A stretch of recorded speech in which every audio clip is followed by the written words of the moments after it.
Historia.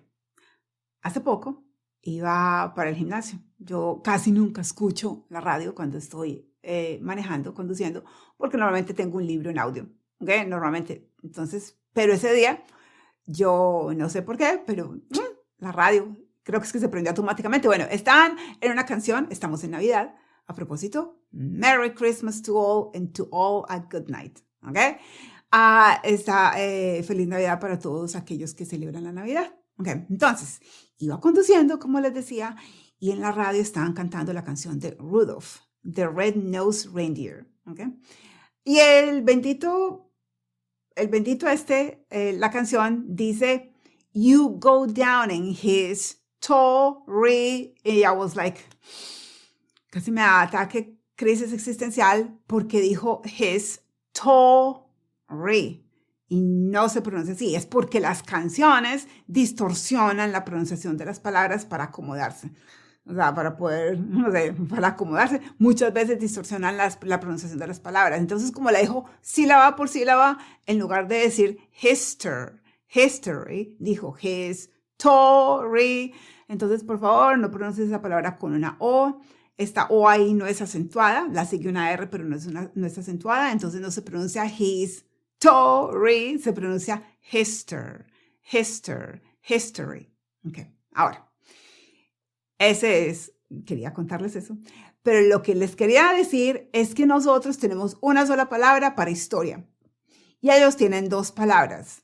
Nosotros decimos, si yo digo, no, según la historia, Cristóbal Colón descubrió a América en el año 1492 y llegó a la isla que llamó la Española, bla, bla, bla, bla, bla, y espero no haberme equivocado. ¿Ok? Esa es la historia. La historia es la ciencia que cuenta los eventos pasados, las fechas, lo que sucedió, y etcétera, etcétera. ¿Ok? Esa es la historia, eso es history. History, esa es la ciencia. History es la ciencia, y es exactamente eso.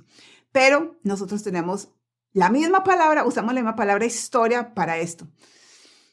Si yo te contara la historia de mi vida. No, es que si yo te contara la historia de mi vida. Bueno, hasta ahora ha estado muy bien. Pero si es la misma palabra historia. Pero en inglés son dos historias. Una es history y la otra es story. Y les menciono esto es porque en clase de conversación, ya lo he notado varias veces, los estudiantes algunas veces se confunden y me dicen history en lugar de decirme story. Porque es que como nosotros de nuevo tenemos una sola palabra, ellos tienen dos. Aunque yo sé que esto conceptualmente es muy fácil, ¿okay? La palabra history y la palabra story es fácil de entenderlo, pero cuando estamos conversando, pues se nos sale la que no es.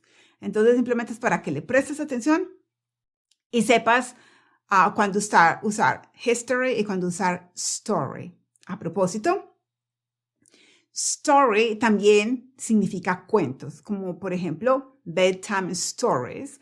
Está comprobado que a los niños que les leen mucho, que los papás, los adultos les leen mucho, son niños que tienen no es que sean más inteligentes, sino que van desarrollando mejor sus capacidades intelectuales. ¿Okay?